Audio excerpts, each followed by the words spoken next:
కాంగ్రెస్ సర్కార్పై మాజీ మంత్రి కేటీఆర్ ఫైర్ అయ్యారు. కాంగ్రెస్ సర్కార్కు కౌంట్ డౌన్ స్టార్ట్ అయిందన్న ఆయన కాంగ్రెస్ తప్పులను ప్రజలు లెక్కబెడుతున్నారని, త్వరలోనే గుణపాఠం చెబుతారని తెలిపారు. కేసుల భయంతోనే ప్రధాని మోదీకి రేవంత్ రెడ్డి ఎదురు మాట్లాడడం లేదన్నారు కేటీఆర్.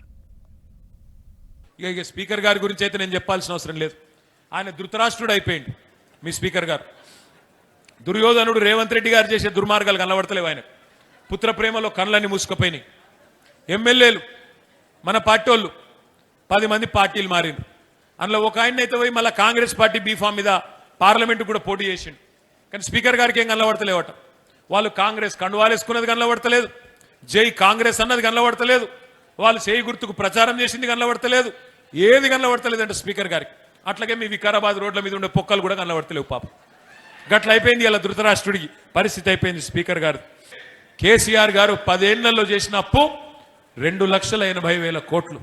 సంవత్సరానికి 10 ఏళ్లకు 2,80,000 కోట్లు అంటే సంవత్సరానికి సగటున 28,000 కోట్ల అప్పు. కానీ స్పీకర్ గారు ఏం చెప్తున్నాడు? 8 లక్షల కోట్ల అప్పు అయిపోయింది.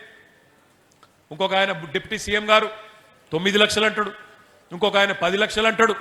నోటికి ఎంత వస్తే అంత సిగ్గుండాల మాట్లాడడానికి. ఇంకా సిగ్గు లేకుండా ఇష్టం వచ్చినట్టు మాట్లాడుతున్నారు, అప్పులు సొప్పులు అని. అయిపోయింది, మీ టైం అయిపోయింది. శిశుపాలుడు కదా 100 తప్పులు చేసేదాకా ప్రజలు ఎదురు చూసినట్టు కాంగ్రెస్ వాళ్ళ తప్పులు కూడా లెక్క పెడతా ఉన్నారు. టైం దగ్గర పడ్డది. తొందరలోనే కేల్ ఖతం దుకాణం బంద్ అయ్యే రోజు ఎక్కువ దూరం లేదు. కానీ ఒకటి మాత్రం పక్కా, మీ వర్కింగ్ ప్రెసిడెంట్గా కేసీఆర్ గారు ఇచ్చిన బాధ్యత, దానిలో భాగంగా నేను చెప్తా ఉన్నా, మళ్ళీ గవర్నమెంట్ వచ్చుడు పక్కా, అందులో ఏం అనుమానం అవసరం లేదు. 2028లో నవంబర్ డిసెంబర్లో మళ్ళీ తిరిగి కేసీఆర్ గారు ముఖ్యమంత్రి కావడం పక్కా, అందులో ఎవరికే అనుమానం అవసరం లేదు. రేవంత్ రెడ్డికి కూడా తెలుసు, ప్రసాద్ అన్నకు కూడా తెలుసు.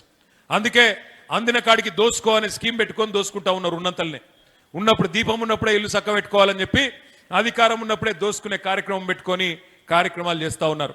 దామగుండం రాడార్ కేంద్రం కోసం కేంద్రం ఒక మాట అడగంగానే బడే బాయ్ ఏక్ బాత్ బోల్ దియే తో छोटे भाई मान गए, दे दिए देने के बाद क्या हुआ? अभी ఒక్క మాట అనగానే రేవంత్ రెడ్డికి మోడీ అంటే భయం.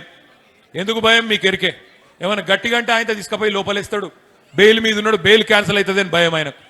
ఆయన భయం ఆయన పుసుకున్న మొత్తం 2,000 ఎకరాలు అప్పచెప్పిండు. అప్పచెప్పి 2,900 ఎకరాలు, అలా లక్షల చెట్లు కొట్టేస్తున్నారు.